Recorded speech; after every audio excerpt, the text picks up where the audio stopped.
Agatha in the tree. As I looked out the windows, I couldn't help but fix my eyes on the beautiful snowflakes falling softly outside. It was finally winter, which meant that I had a valid reason to stay inside after school and enjoy being alone, reading beside the radio. Mom always pursued me to go out and play with the other kids, but that was never my thing. One afternoon I wasn't able to make up an excuse to stay inside, so I had to cover up for maintain grade Celsius where I meet Agatha, the girls next door. So we could go to the park. It was all park, roughly the size of 15 blocks. It was preserved as natural as possible, so they didn't trim the trees or the bushes. From the outside, it looked like a bauxite forest. Agatha was thrilled.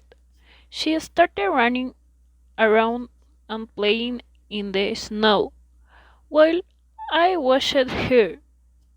I actually kind of liked her because she the type of warm person everyone wants to be around.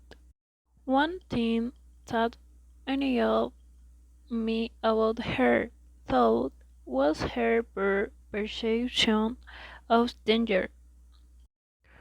Wherever we go out, I will basically babysit her, even though we are the same age.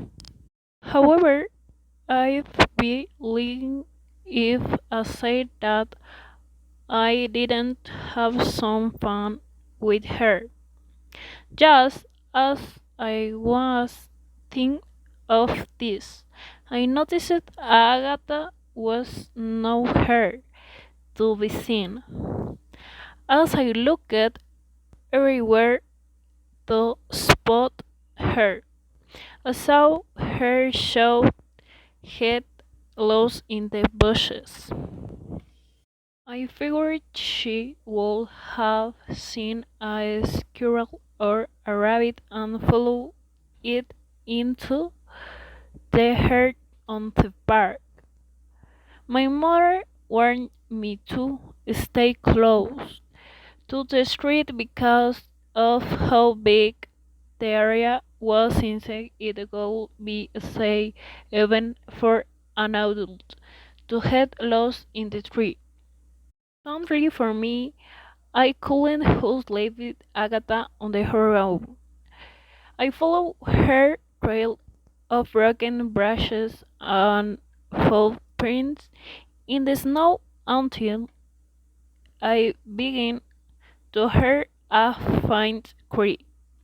I followed the noise, which led me to a glade, but there was no one around.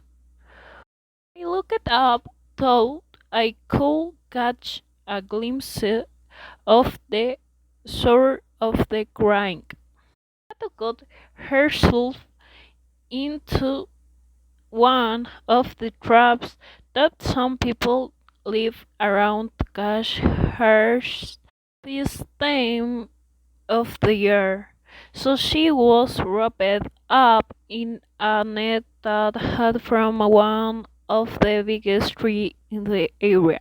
I told her to stay put and thought I would go and find help.